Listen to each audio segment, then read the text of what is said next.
আসসালামু আলাইকুম সবাইকে। আজকের ভিডিওটা গ্রাম বাংলার সুন্দর প্রকৃতি নিয়ে। আমার আজকের ভিডিওটি আপনাদের কাছে ভালো লাগলে লাইক, কমেন্ট, সাবস্ক্রাইব অবশ্যই করবেন। তো চলুন কথা না বাড়িয়ে ভিডিওটি শুরু করি।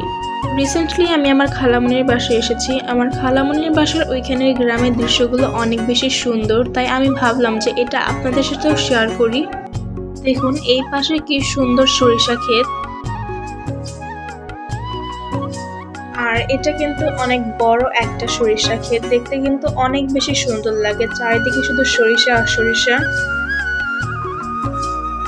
আর আমি আর একটু সামনে যেয়ে আপনাদেরকে দেখাবো। আর সত্যি বলতে সরিষা ক্ষেত আমার কাছে দেখতে অনেক বেশি ভালো লাগে। আপনাদের কাছে কেমন লাগে অবশ্যই কমেন্ট করে জানাবেন।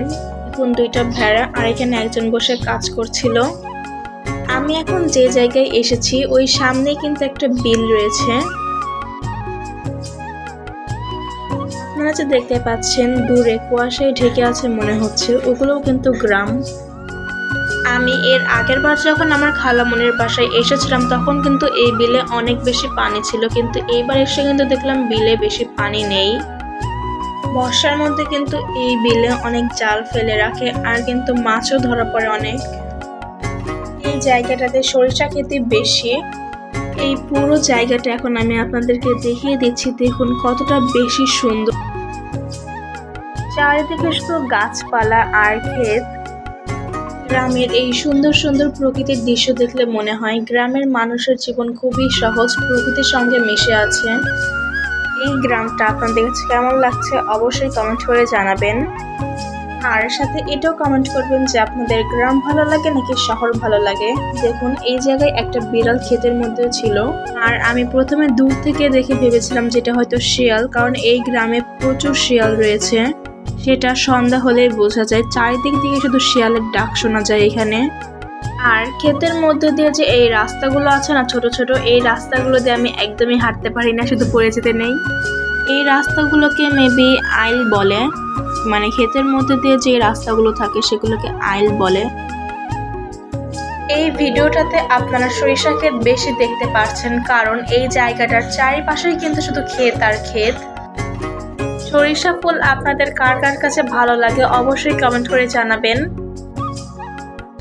ওয়েদারটাও কিন্তু একদম পারফেক্ট ছিল।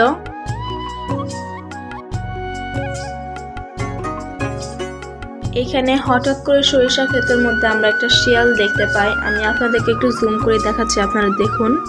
মেবি দেখা যাচ্ছে না কারণ অনেক দূরে ছিল। ওদিক থেকে আমি চলে এসেছি, এবার আমি এদিকে চলে এসেছি। এদিকেও দেখুন অনেক সরিষা ক্ষেত।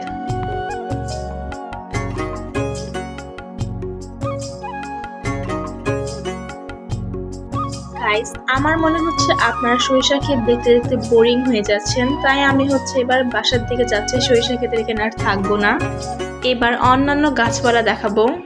দেখুন এটা কিন্তু একটা স্কুল। আমার খালামণিদের বাসার সামনেই কিন্তু এই স্কুলটা রয়েছে, মানে বাসার ক্ষেত থেকে বের হলে কিন্তু এই স্কুলটা দেখা যায়। আর এটা কিন্তু একটা মরিচ গাছ, এই গাছে কিন্তু অনেকগুলো মরিচ হয়েছে। এটা আমাদের খালামণিদেরই গাছ। আর এটা কিন্তু লাউ গাছ, এই গাছে কিন্তু ফুল হয়েছে, আর একদম ছোট ছোট লাউ ধরেছে।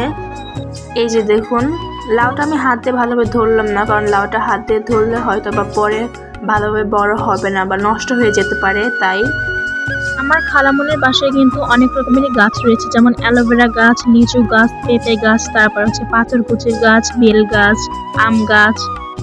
এখানে আমি অল্প একটা গাছ দেখিয়েছি আপনাদেরকে। দেখুন আম গাছে কিন্তু মুকুল হয়েছে। আর আমার খালামণিদের বাসায় গেলে আমার এই জিনিসটা সব থেকে বেশি ভালো লাগে, সেটা হচ্ছে আমার খালামণিদের বাসার বারান্দায় দাঁড়ালে কিন্তু কি সুন্দর একটা দৃশ্য দেখা যায়। সকালবেলা ঘুম থেকে উঠে কিন্তু এত সুন্দর একটা দৃশ্য দেখা যায়। আবার রাস্তাও দেখা যায়, ওই সাইডে কিন্তু রাস্তাও রয়েছে, ওই যে দেখুন। আমার আজকের এই ভিডিওটি দেখে আপনাদের মন কিছুটা হলেও ভালো হয়েছে আমার মনে হয়, কারণ গ্রাম বাংলার এত সুন্দর দৃশ্য দেখলে কিন্তু মন এমনি এমনি ভালো হয়ে যায়। আই হোপ আমার আজকের ভিডিওটি আপনাদের কাছে ভালো লেগেছে। ভালো লাগলে লাইক, কমেন্ট, শেয়ার, সাবস্ক্রাইব অবশ্যই করবেন। আল্লাহ হাফেজ। Thanks for watching.